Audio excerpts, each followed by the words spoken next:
issue. But they're saying, these transactions are a bit strange. Therefore, block it. It's fine. However, I am broad, and I kind of need these access to this money. Otherwise, I can't like interact with the situation here.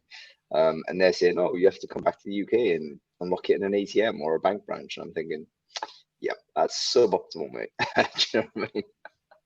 It is. It is suboptimal. But what can you do, mate? What can you do? Anyway, I think I'm all right because the last money I had, I managed to spend it on one of these multi-day travel tickets or whatever. And I think I've got one more day on it, and that should be able to get me to the airport tomorrow. So I should be okay. Dear, good luck. Anyway, there we go. Or else you'll need to become a Spanish citizen and get a job. I may need to stay here and get a job because I simply can't leave. Anyway, welcome everybody to Brainfood Lab on Air, bringing it to you every Friday, no fail. I'm super excited to be chatting with you today because we're talking about a topic. I actually gave a talk on yesterday, which is like, okay, how do we actually assess recruiters? How do we know a recruiter's any good? And this was started off inspired by a post that Tim Sackett posted a couple of weeks ago. And he mentioned something about the absolute number of, like, the minimum number of LinkedIn connections an experienced recruiter should have.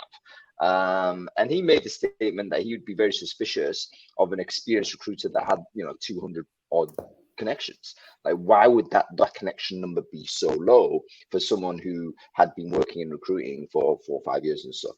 And I agree with him. I think that is weird. And I think that I'd probably consider that to be a significant red flag. Like, why are they not building network? Why have they not done this? And it'd be an area for us to explore. So that got me thinking about what are the ways in which we can tell a recruiter is any good before we actually hire them. So I don't want to hear about, yes, we worked with them before, etc., etc. You don't know this person. You've only got to work on CV, online profile, or something else. How do you know they're any good? Because we're making decisions on hiring these folks. That is the topic of Brainfood Lab today.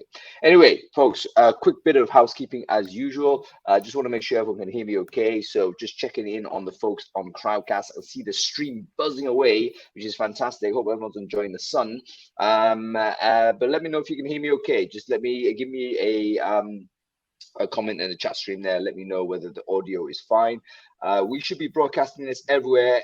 So LinkedIn, if you can hear me on LinkedIn, folks, let me know. Drop me a comment or something of that type, and let me know whether the audio is okay there. Also live on Facebook and Twitter, I believe. So yeah, hopefully you can hear me there in those places. All right, quick word to our sponsors. Everybody, we need to give our thanks to our sponsors. Every week, this show is sponsored by amazing companies, and without them, essentially we can't run it. So please kind of raise your hands and to our sponsors this week.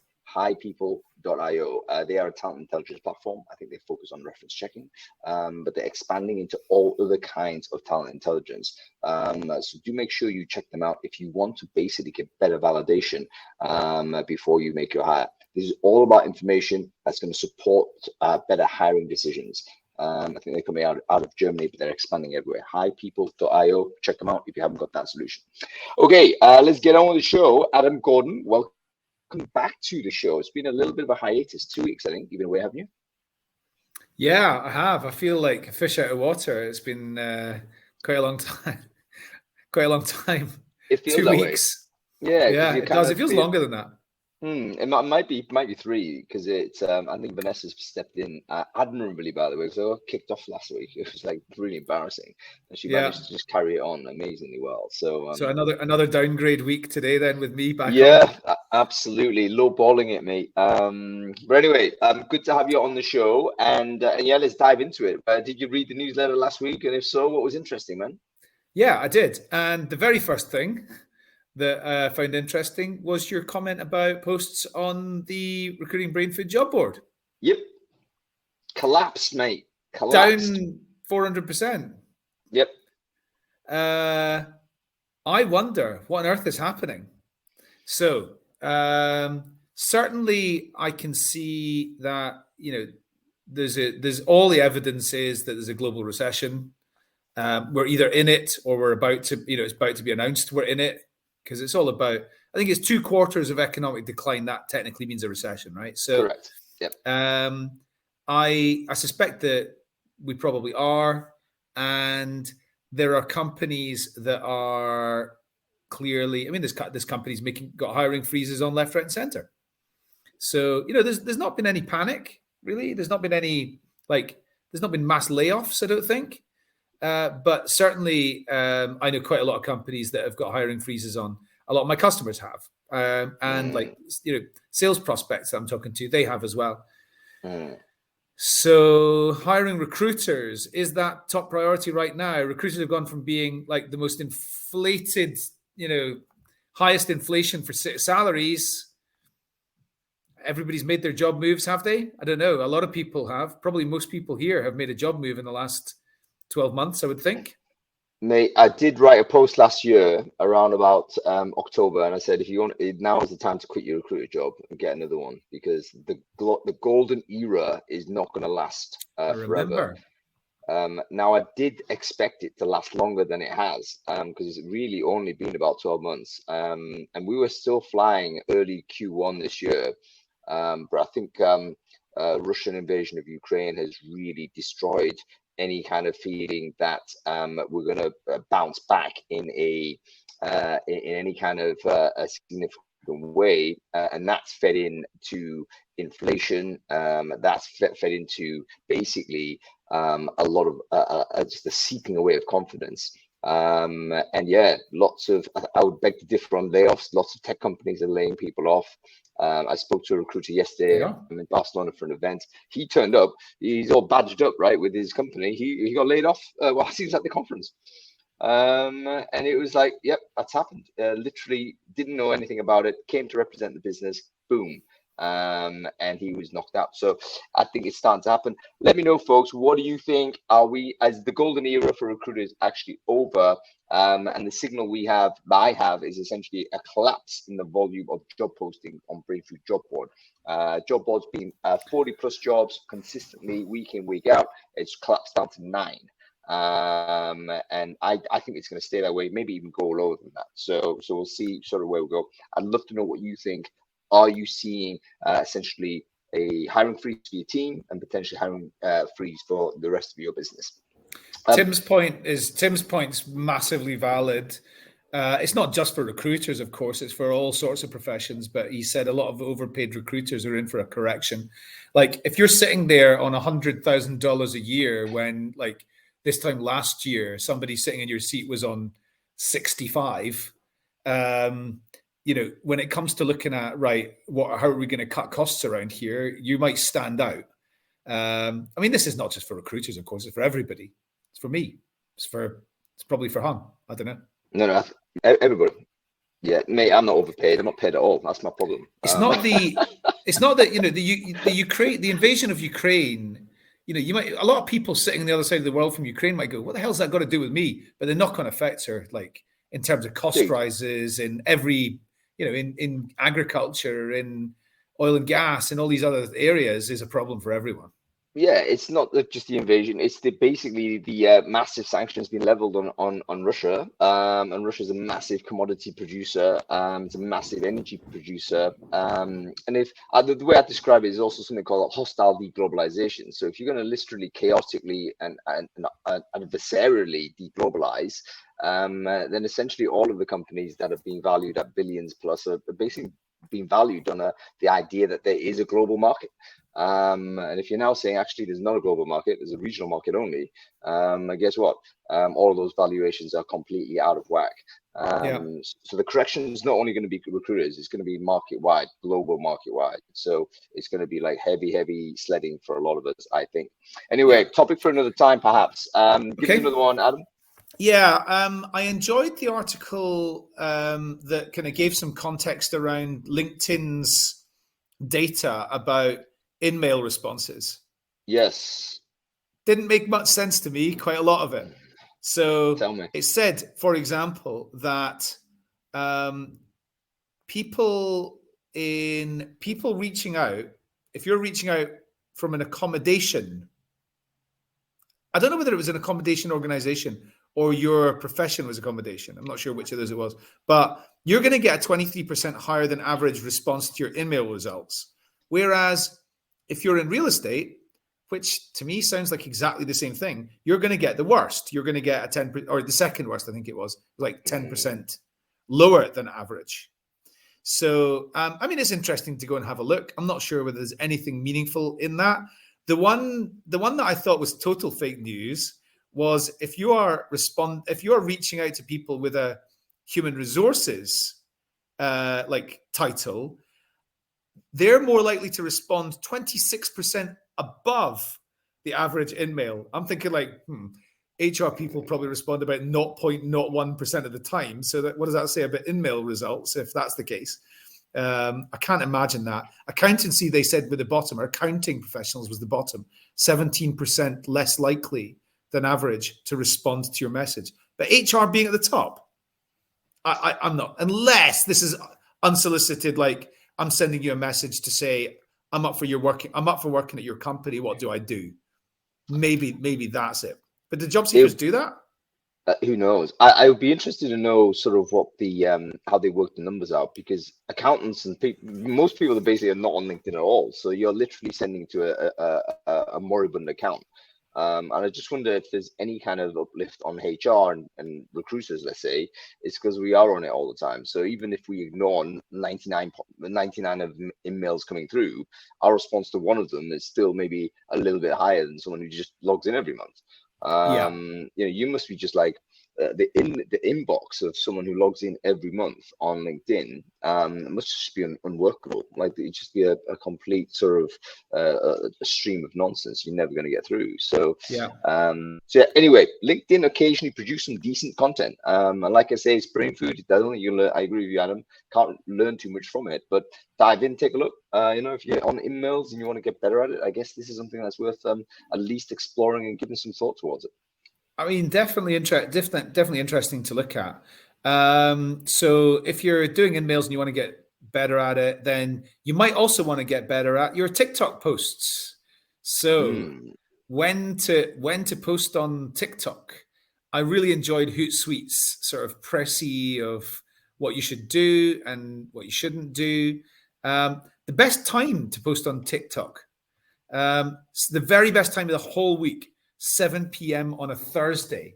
I wonder why that is. Is it people are like, it's near the end of the week, more people are going on TikTok, it's Friday tomorrow, I don't need to work tonight because like tomorrow's a bit of a lazy day for me, that type of thing.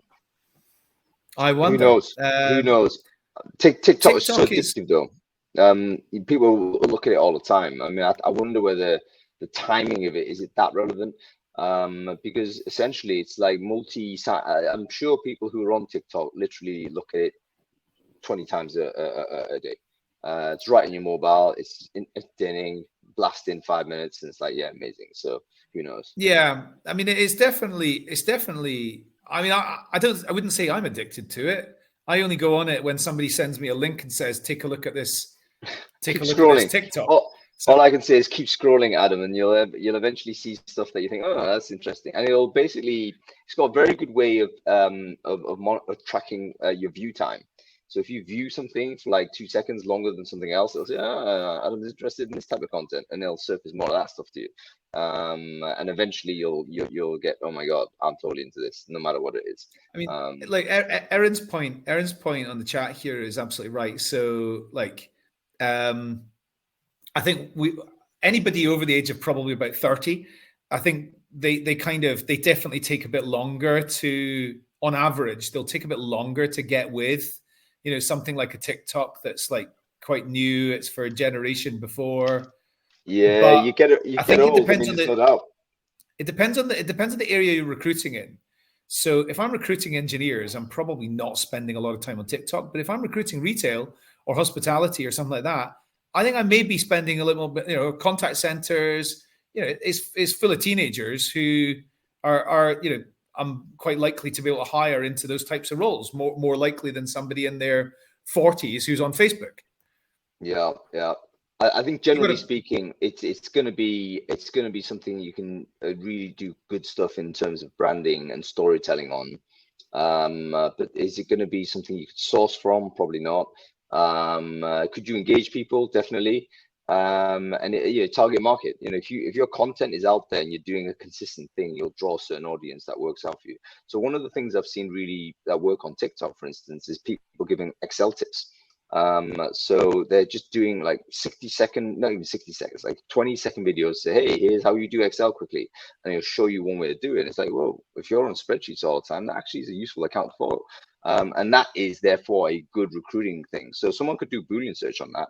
I think Greg Hawkes does a bit of this actually. Check out Greg Hawkes, by the way. I think he's very good at YouTube, generally very good on TikTok as well. So he produces something that I think is as close as I've seen it so far to an effective recruiting channel on TikTok. So worth having a look at. I mean, one thing I've got to say about TikTok is the amount of creativity on there is phenomenal. Like people just got a phone and they're creating amazing stuff. It's really inspiring to see what some people do, but it's also really concerning to see how much time people spend on making this stuff. Because that Tom's also made a good comment, which is that he said, or an intriguing comment. He showed that he's got the attention span of a gnat. Now, does that mean that actually it's the perfect place for him because that's the attention span you need to really continue to enjoy that because you're going from one thing to the other, or he's got no patience for it? I'm not sure what that means, but could be either. Get into it. I'm a fan of TikTok. I think it's worth doing. Anyway, give us one more. Have we done 3, or are you going to give us one more and then let's do one more because you put 2 like companion bits of brain food about it. Remote work's killing big offices and cities as a result. I was in New York last week and the place does not look like it used to. Apparently, according to one of the articles that you shared, 8% of New Yorkers or New York workers are back in the office 5 days a week compared to before the pandemic. And it really shows the place is very, very different. One example of that is you can drive around New York, right? It's not, I didn't drive, but I was in a car with with one of my colleagues who was driving. You can drive around New York. It wasn't a problem at all. There was not the car park of yellow taxis like you used to see. It's totally changed.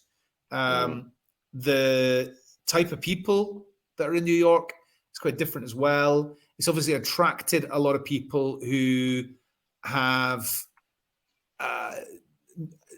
the pandemic's not been good to them. So I mean, there's clearly there's a lot more. I mean, there's always been substance abusers in big cities, in every big city, in London and everywhere. But there's clearly more people that are like drunk or on drugs than I've seen in New York ever before, and I feel like it's also things like roads and stuff like that. It's quite shabby compared to what it used to be. But then when you consider 25% of the city's tax came from commercial real estate and nobody's in there, it's a problem. So cities have absolutely got to reinvent themselves because it's not going to come back in the way it was. However, I was also in iSIMS HQ in New Jersey. It used to have 1,000 iSIMS people in it. I walked around the office, introduced myself to everybody in about an hour and a half. And that was like 40 people probably out of 1,000. So rolling around in a beautiful office with very few people in it. Yeah. That's like expensive real estate that's simply getting massively underutilized. It is. And by the way, I noticed the infrastructure as well in New York. Like the roads were surprisingly knackered. To be fair, it looked like what I mean. Yeah, it's like that city's seen slightly better days. So hopefully, I think you're right. A lot of these cities depend on not only commercial real estate taxation, but also office economy, also night economy. People like spending money there. And again, I think this is why politically you see a lot of consensus. The politicians saying get back to the office, and the workers are saying no. So it's an interesting, and I think one of the defining conflicts we're going to have in terms of how it's all going to play out for us. All right, listen, let's get on with the show because we're talking about it. We're talking about how to know a recruiter's any good, and I want us to be able to talk about this in a frank and honest manner. So one of the things that's annoying about sort of conversation in recruiting over the last couple of years, I feel, is that we've lost the ability to speak frankly, and we seem to be frightened about making statements and terrified about this, being honest and saying, look, gut feel, that's how I make a decision. So how do you know if a recruiter is any good? Like, without knowing him, without knowing her, you just have a profile. What are you looking for that tells you this person is generally going to be the right person? We're not saying hire him or hire a person. We're going to bring them in. We're going to assess, etc., etc. But on the surface, what are you looking out for? So there's at least 10 different types of recruiters, right? There's agency recruiters who are sales-led agency recruiters. There's executive search, executive search consultants. There's then in-house. There's people who do volume, and mostly what they're doing is advertising and building assessment centers and an automated assessment process as much as possible. Then there's people who are like 360-degree recruiters, either in-house or external. They've got to be a Swiss Army knife. There's talent sourcers who have got to be like, focused on looking under all the different rocks. There's so many different types. So it's a really, really nuanced subject. So no, what you've just said there, quite important, is that you need to know what kind of recruiter you're looking for then, because it might well be that's your first thing to think about. You can't just say that is a good recruiter. You got to think, is that a good sourcer, or is that a good recruitment marketer, or is that person particularly good at organizing a project? They may be totally different. They are totally different activities, and they are oftentimes different roles within a company. So firstly, understand what the need is, and then you can move on from there. Cool. All right, listen, let's talk about it. Let's bring on these guests. Go on.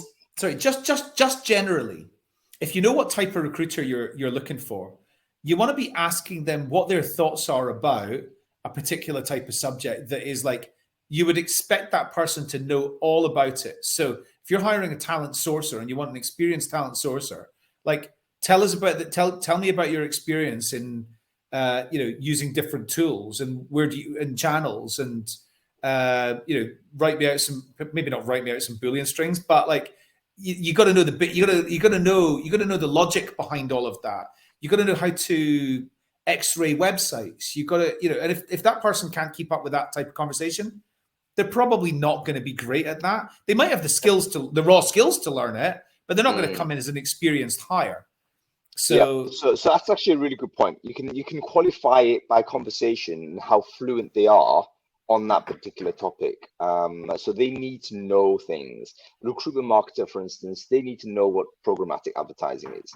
They need to know how that landscape works. They need to know about sort of those types of, basically one layer below the activities. What do you want this person to do? They should speak fluently on those things. So a good thing to think about.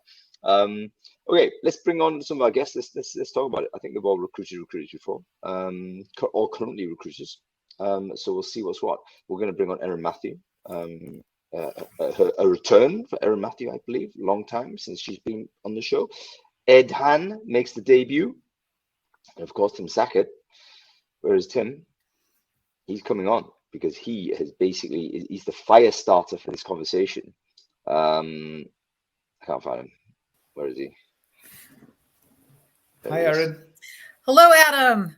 Long time no talk. Oh, there's Erin. Hey, how are you? I'm good. Great to see you, Erin. How are things? Great.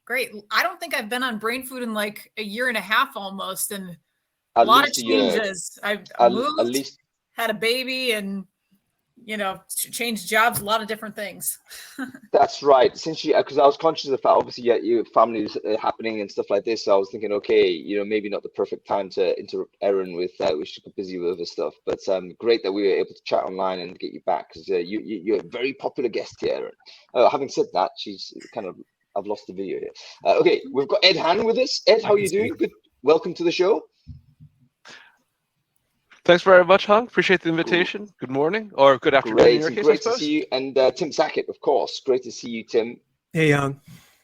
Great stuff. Okay, very quick, some intros for all of you guys. For people who don't know, Erin, would you like to go first? Would you like to introduce who you are, what it is you do? Yeah, so the last time that I was on Brainfood, I was managing a sourcing team at Maxar Technologies in the aerospace industry. Since then, I have changed jobs. I decided management was not for me.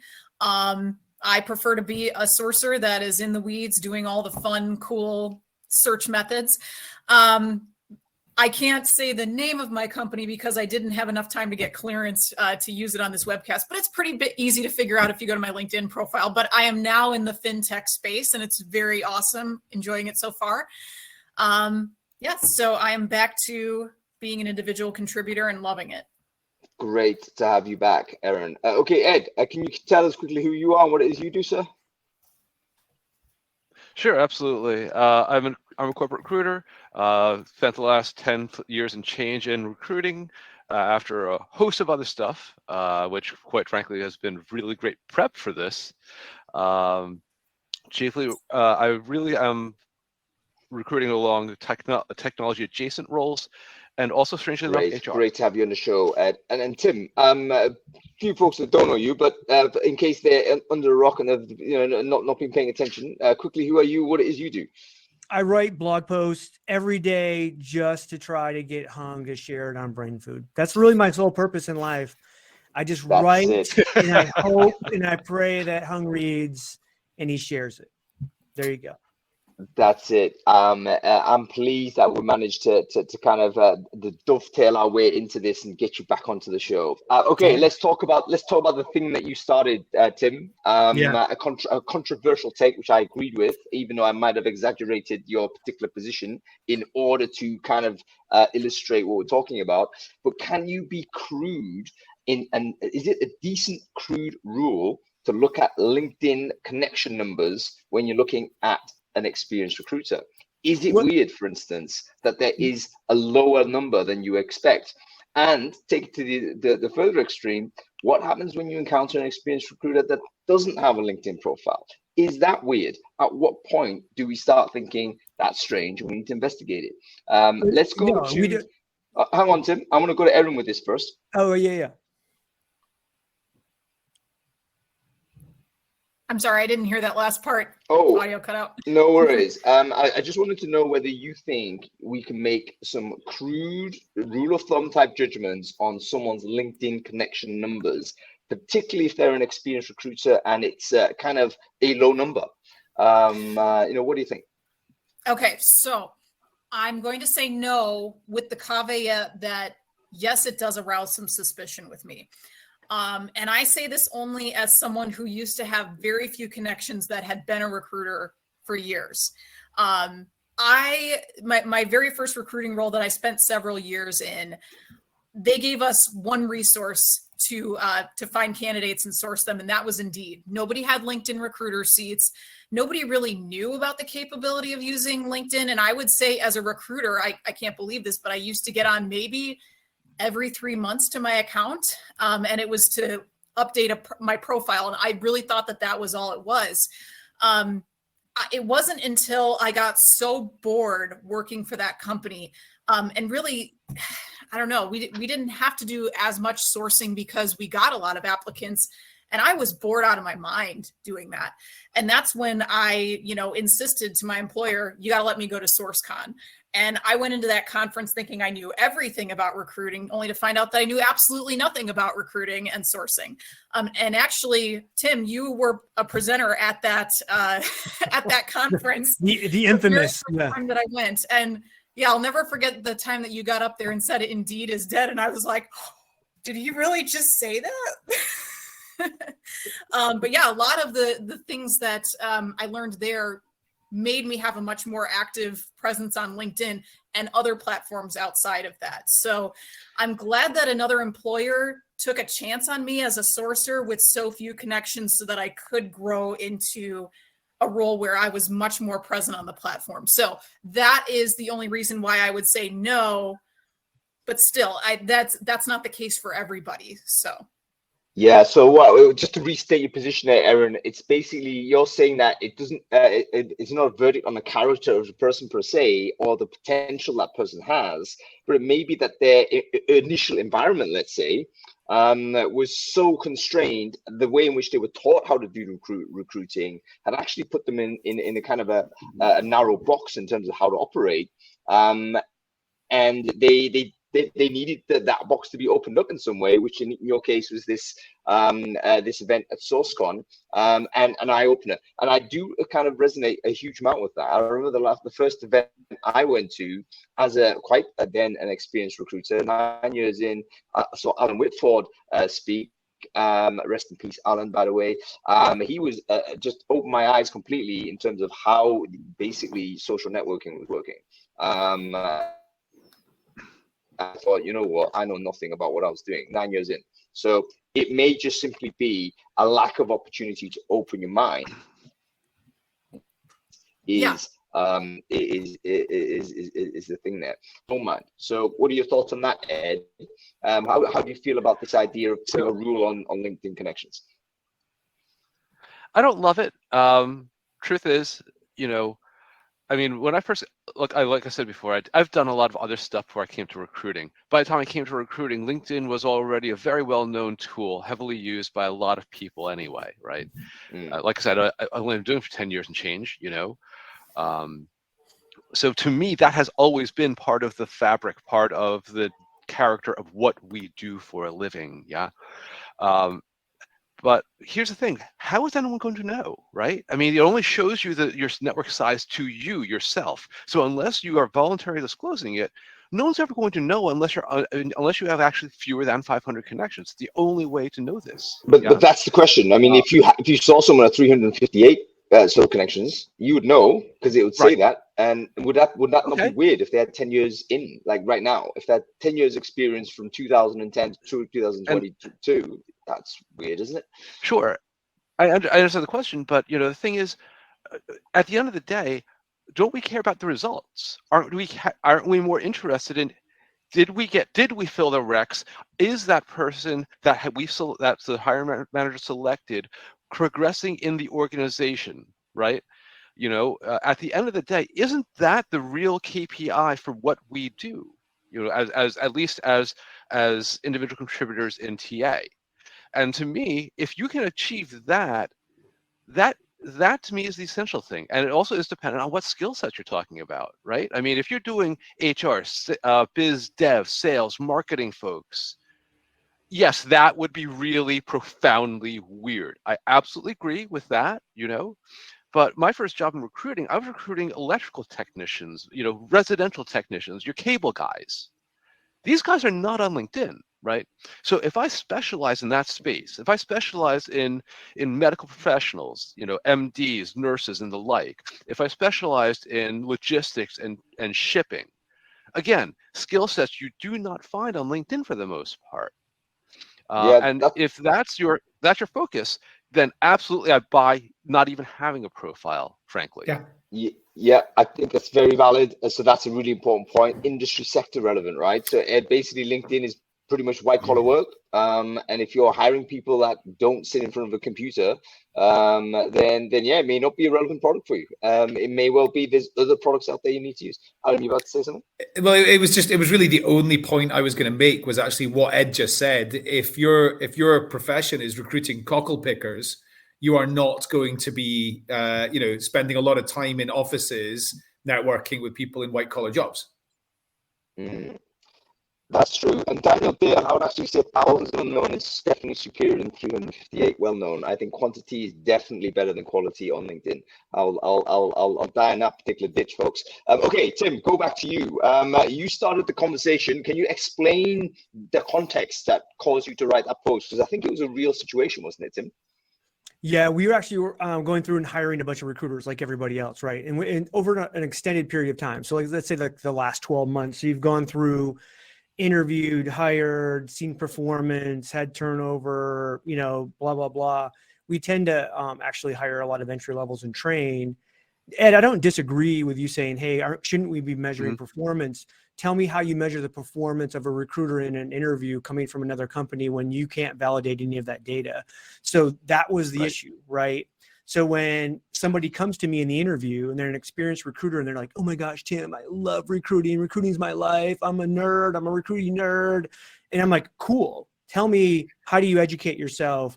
Why do you have 276 followers on LinkedIn? Who do you read Recruiting Brainfood? How do you get, and they're just like, well, I've been recruiting for 10 years and I show up to work every day. Great. Good for you. That tells me nothing, right? I'm not saying that having over 500 also tells me something. What I'm saying is under 500 tells me you're a liar, that you don't recruit, right? That you don't even know, because even if I'm saying that, hey, I recruit cockle pickers, at the very end, I want recruiters who are going to develop themselves. And when you develop yourselves, you create a network like Erin found at SourceCon. You go out there and you connect with other recruiters, other sorcerers, people that are going to teach you and give you all of that information. And if I just connected with the recruiters in my own city, I'm over 500, right? I mean, that's like a bare minimum of me just developing myself. Yeah, no, there is one other sort of Adam, they're liars. That. They're liars, Adam. They're liars. They're goddamn liars. I can tell you for a fact that the people who go into recruitment and they work in smaller organizations are going to be much better networked externally than those people that went in and started their career at Hayes or at Michael Page or at one of these organizations with big walls up around it.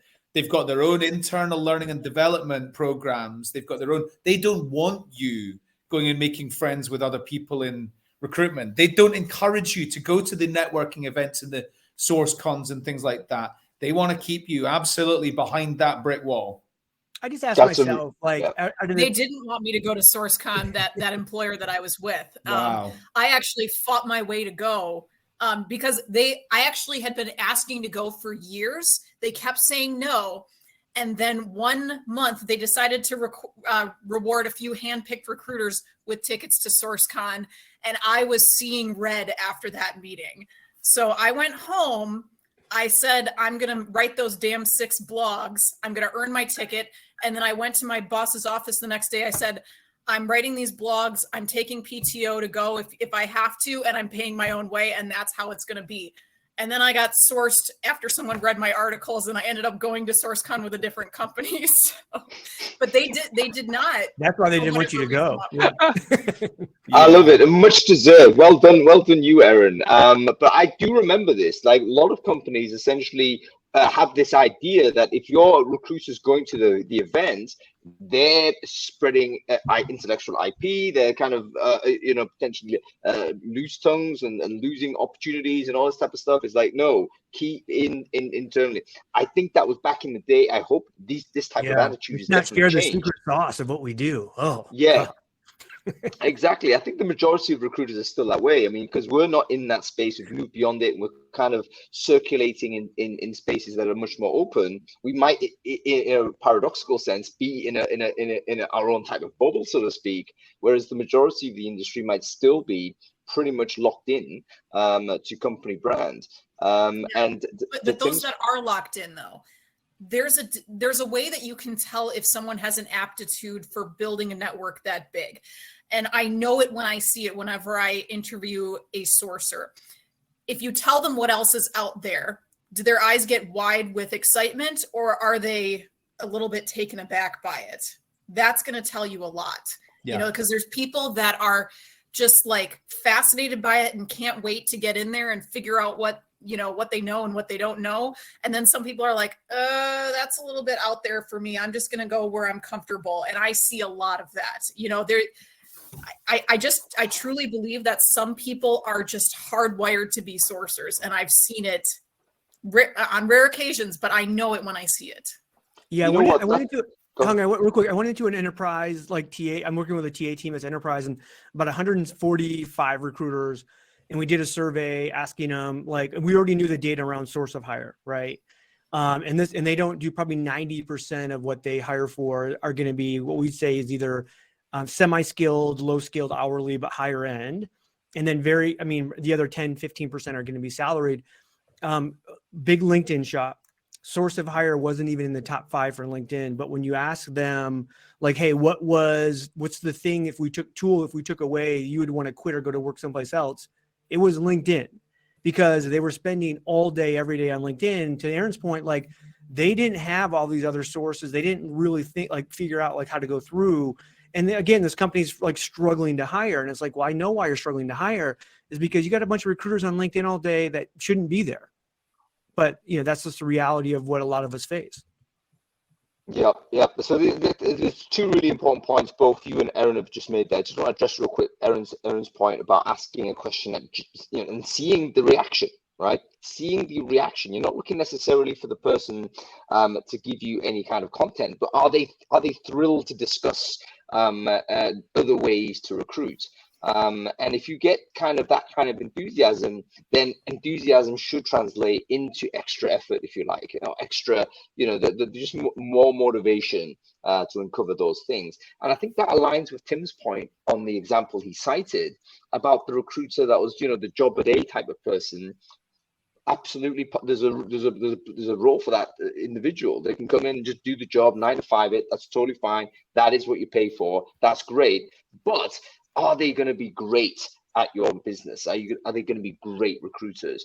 Maybe not. Maybe that person isn't living it in such a way that some people are. And if you have the choice between the two, you'd always go with the person that has that more greater intrinsic motivation, I guess. So, but LinkedIn, by the way, I think the numbers on connections and stuff, that's a proxy for motivation, is I think Tim's point, which is kind of disguised by my overstating it, and then sort of further confused by Tim's seriously overstating it with his irrational outbursts on screen.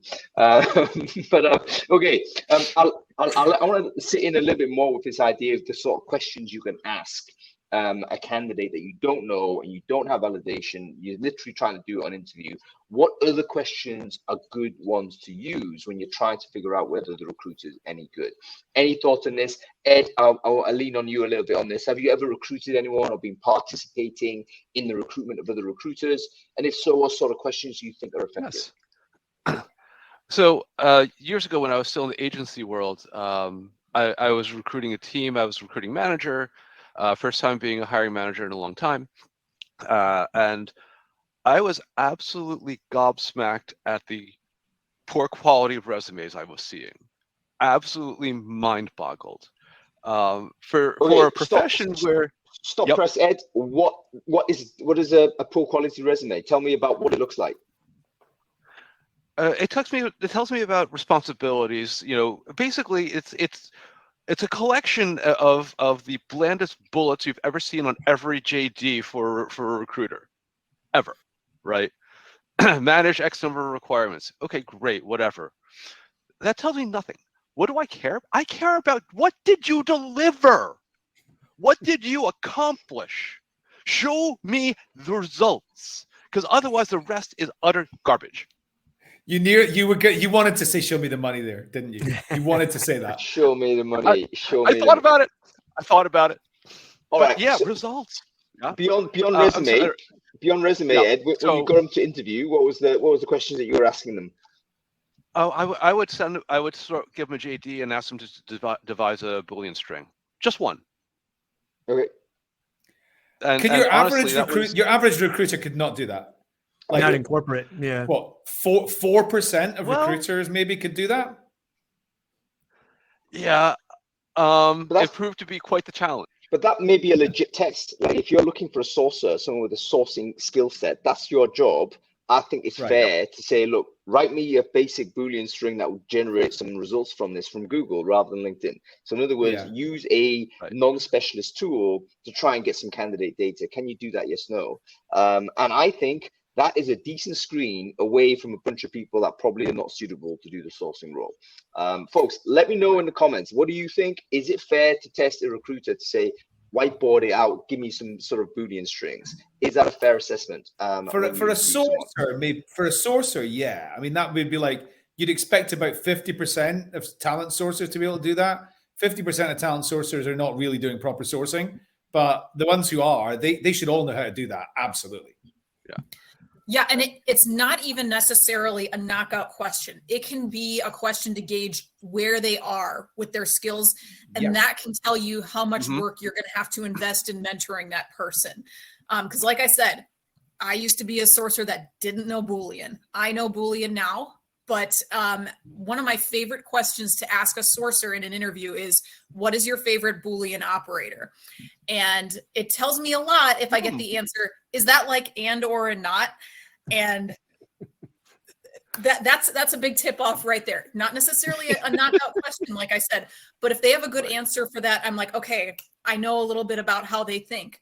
And then my other question is always, where is the strangest place that you have found a candidate? And I get some really cool answers from that usually. Nice. And you can get some creative sort of thinking, can't you? And people who have done it or remember stories of that type, I think would be able to recount that and answer that question well. Yeah. And are they excited to tell me the story? That tells me if they have a passion for sourcing. Yeah, I love it. Okay, Tim, how about you? By the way, folks, if you're listening in on this show, what is your favorite question that you want to ask a candidate for a recruiting job? I'd love you to populate the chat stream with your favorite question, because it might be cool to actually assemble a list of these things. Tim, you've already talked about how you interview people and what your thoughts were. Yeah. Can you give us some extra flavor on that? Like, what are the questions you think are pretty juicy? Yeah. So the one that I gave was, tell me how you develop yourself as a recruiter. It speaks volumes to me about what you care about the profession. If you're passionate about the profession, I want to know. If it's just showing up and doing the job, you could be great, but that doesn't show me as someone who is like a lifelong learner who wants to be better at the profession. The other one is, I want to talk about the relationship that you develop with hiring managers. So talk to me about a hiring manager that that you had struggled with, or that you had a negative relationship with, and how you turn that around, or just how you continue to develop, relationships with the hiring managers to get what you need from them, because it's such a critical part of what we do. Yep, excellent. So it's basically getting into site examples of one of the key things that you have to do, which is the stakeholder management. So I think spooling us all the way back, number one rule, what kind of recruiter you're looking for. Number two rule, whatever that role is, have a go a bit deeper into the activities and just ask questions which will either sort of, and you're watching for a response. Are they excited? Are they enthusiastic? Are they able to provide the sort of answers an enthusiastic person would be able to provide? So there's a bit of a pattern in terms of how we might address some of these things. Oh, folks, we always do this, by the way, just quick stop press. Let's make sure that the conversation on this topic continues even after we go off air. Brainfood Live is a great show because everyone gets involved, but please don't let us be the bottleneck stopping the conversation if you want to continue after we go off air. So take a moment, take your LinkedIn profile and share it in the chat stream, or share it in the LinkedIn thread, or share it in the Facebook thread or Twitter thread, and just connect with everyone else that you see posting those links. Last thing that we should all kind of walk away from is at least 50, 60 more friends and connections on LinkedIn. I can finally get above 500. Yes. As you know, exactly. No excuse to be under 500, folks. If you're a recruiter under 500, there's no excuse. Get your LinkedIn shared in there and blast it out and get those connections built. There we go. Good to see all that happening. Let's have a look at sort of the what's your thoughts on extending the work trial? So Ed, you talked about the Boolean string. What about like giving them some extra stuff to do? Would you say, hey, listen, here's a requirement, go and like find me some kind of like live candidates? Would you do that? Do you think that's fair to do? Would you get them to make calls? Would you get them to write emails? Like, do you think it's fair to actually get them to do a bit of work? I think so. You said Ed, not Erin. I'm sorry. Erin, go ahead. No, that's okay. Erin, go ahead. Answer it. Okay, so I think it is fair to get them to do a little bit of work. I like to see how they calibrate a search, what kind of information they need to get a search started. But most of all, what I like to do to challenge people is give them a topic, and I tell them, okay, you've got a month to research it, and then you have to present it to the team. that is the way that I learn the best. That's the way that my team learned the best. I've given people topics like iterative search or search engines, anything, and they can take it in any direction they want to. And I've been pleasantly surprised every time. Yeah, so that seems to me like at the very end of a recruiting process, right? So when you're about to maybe make the offer, you'd get them to go away and do some stuff or come back. Oh, during the interview process? No, I'm not going to make anyone do unpaid work. Yeah, okay, got it. But this would be early in their tenure as someone on my team. Right, got it. Okay, Ed, let's go to you. Thank you for Erin. Ed, go to you. What's your attitude to getting them to do a little bit of work? I'm not saying like grind out, 5 hours or whatever, right. But would you put them in a live situation and say, okay, go and call some candidates? No, not make calls. I like Erin. I have some reservations about unpaid work. So it really depends on the kind of thing you're asking them to do, right? What's the ask? How much effort are you really asking? So for example, like the example I gave of like whiteboarding something, right? Whether that's a string or something of that kind, I'm okay with that. But actually sourcing or engaging candidates, I'm sorry, I just don't feel really good about that. Fair enough. I think that's a fair question. How about you, Tim? You'd be up for it, wouldn't you? Of course, yeah. Free work. Come on, like I make a placement, then you can join. Unpaid interns right now back in the warehouse. Are you kidding me? No. I actually, one of the last steps in our interview process is we hire a ton of recruiters. We hire a ton of recruiters that I say they're not recruiters, right? We actually teach them how to recruit. But one of the things I want to know is that, are they inquisitive?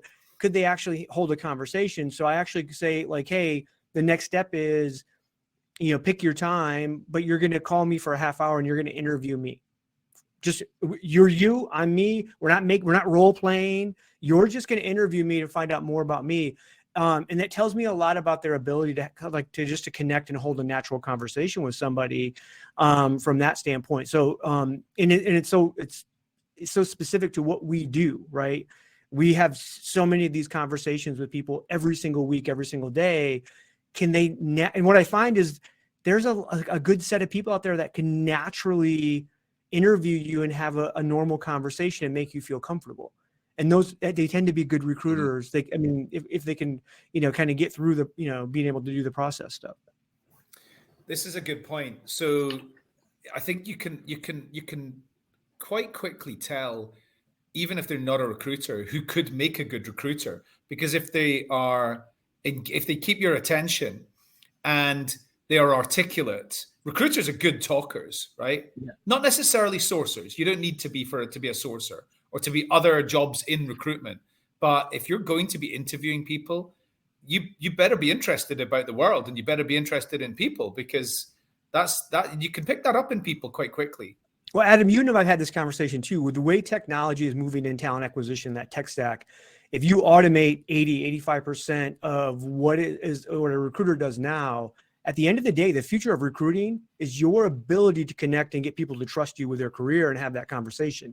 That's it.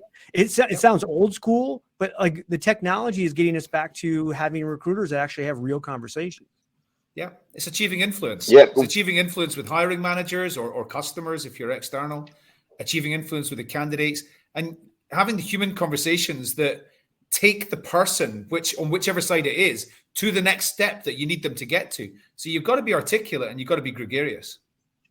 I love the fact it's going back to the future, and Tim, I think you're absolutely correct. Sourcing as a period may have hit its golden age, so to speak, in the sense it was a manual kind of bunch of humans basically interrogating these online systems to try and pull out information. But guess what? Probably systems will be able to do that more efficiently in an automated way in due course.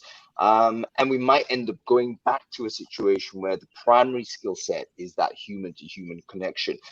Final question on this, though. You mentioned, Adam, that the ability, I think, to influence someone is actually a core component, and same as something you said, Tim, the ability to resonate with somebody. How do you test that in an interview situation? How can you test the ability of someone's ability to influence? Is there something you can do or a question you can ask that would be effective in that mechanism, to test that trait? Let's go around everyone. Erin, do you want to give this a shot first?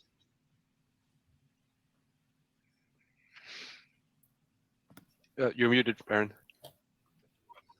Am I okay? No, you're fine now.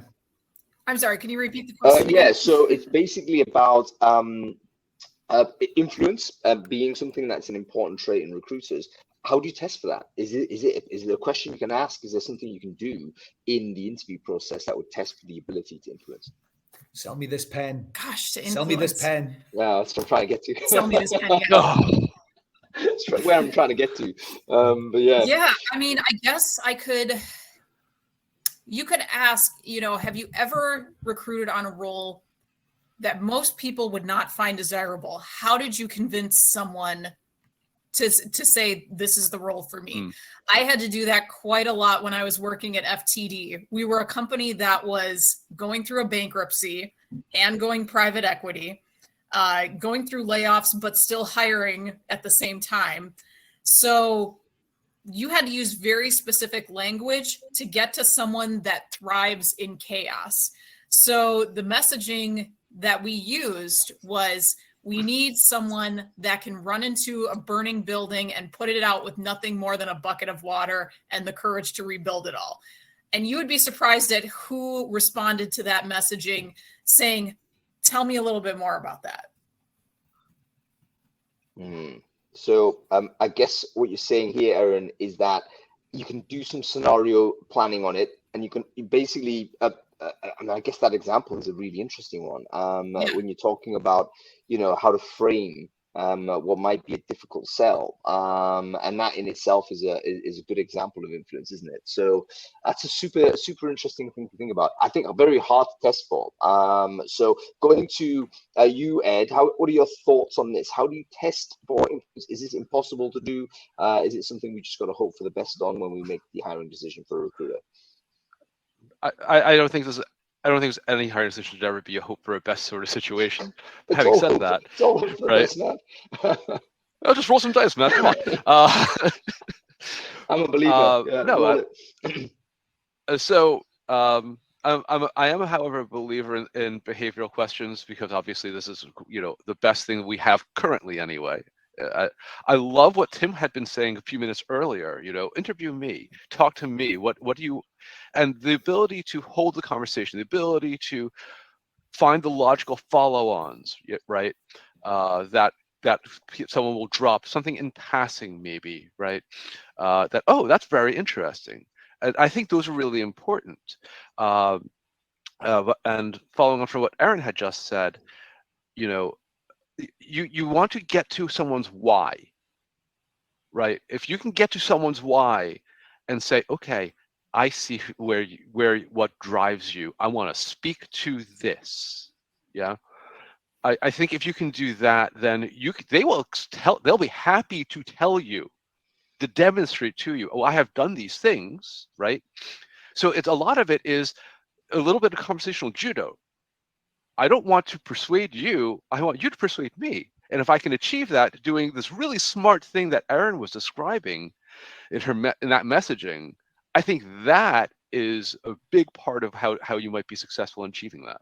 Yeah, very, very good. So I've got a follow-up question to that, Ed. So, I don't want to be persuading you. I want you to persuade me. Has anything changed in the last sort of 3 years? Because 3 years ago, candidates were looking for jobs. And then 18 months ago, we were looking for them. We were trying to hire as many as we could, like last year, as many recruiters as possible. We had to convince them. We like, oh, sorry, your resume says recruiter on it. You're hired. That's what we had to do, is it not? There was a complete shift in power. Yes, it was. And I can't speak to that, unfortunately, Adam, in a meaningful way, because frankly, I didn't recruit recruiters during that crazy span of time, for which I'm honestly grateful right now. Given the lead-in conversation you and Hung had been having, right? I imagine it probably is impacting it in some meaningful way, but the fact of the matter is, you still need to be able to engage the thing that drives people to do this crazy thing that we do for a living. Yeah. Tim, that question is probably more relevant to you then in that case. Like you've had to go from a position of like probably being quite discerning about who you hire to, oh, you once got recruited? Fine, you come on in. Yeah. What was your experience? I mean, again, like I said, we tend to just, hire people that haven't recruited, because I actually don't like a lot of the bad habits that experienced recruiters bring, right? I think my take on the world right now is it's never been easier in the history of the world to find talent, with helps of things like Candidate ID and iCIMS and all the sourcing tools that are out there. We can find people. It's really hard for us to talk them into our average jobs, average pay, average benefits, average location, right? That's the difficult part of our job. So we have to be persuasive. We have to hire people who can be persuasive and gain trust really in a really, kind of robust way. And if you don't have that, like people always ask me, well, do you have to be an extrovert or an introvert to be a great recruiter? You can be either. Because I mean, some of my introverted friends are the best conversationalists I know. And that's really what that is. One-to-one, can you get somebody to trust you with one of the most important things in their lives, their career? Yeah. That's great. I think this has been a really great show. We have to call it there, folks, because we're end of time. But I think we've learned a lot here in terms of how we can figure out what is a good recruiter. I think you can to a certain degree with some decent analysis on profile, how they put a document together. But in particular, the most important point is what I'm getting from all of you guys here is how they react to certain questions that you ask, and are they surfacing up the enthusiasm that will tell you that they're going to be the sort of lifelong learners that are going to be good recruiters for your business. Okay, folks, thank you so much for joining us. Erin Mathew, great to see you on the show.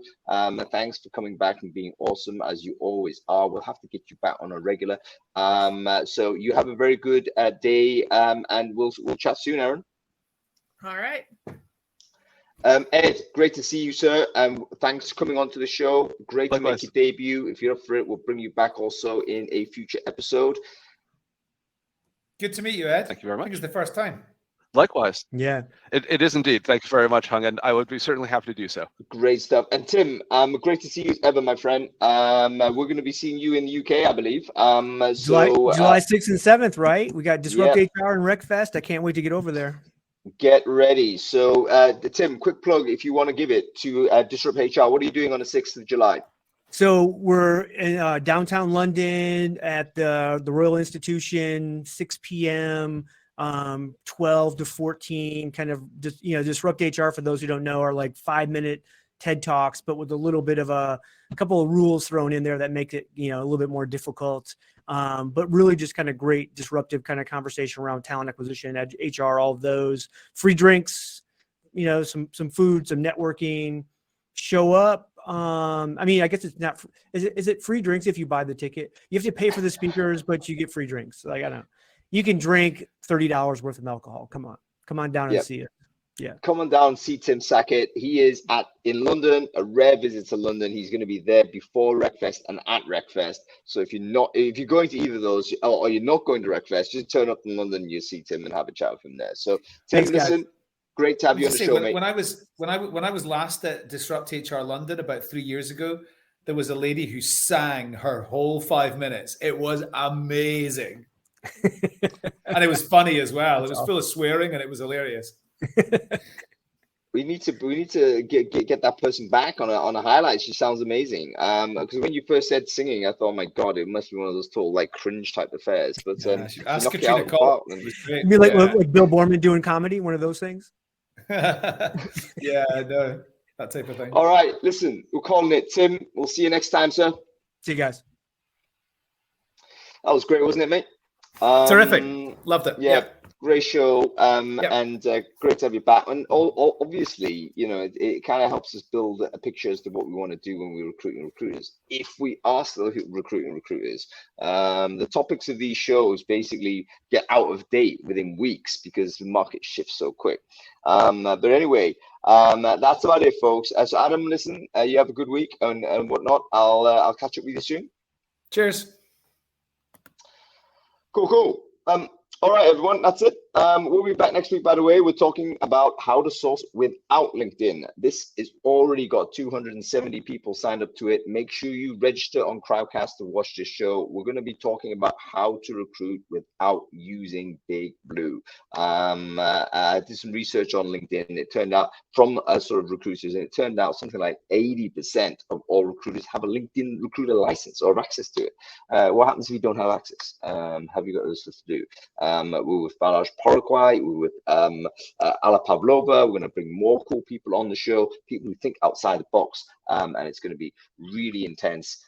Consider it some great sourcing training, basically. So follow the channel if you're interested in this, and make sure you register on the show for next week. Okay, that's about it. I'll see you next week. Thanks for watching.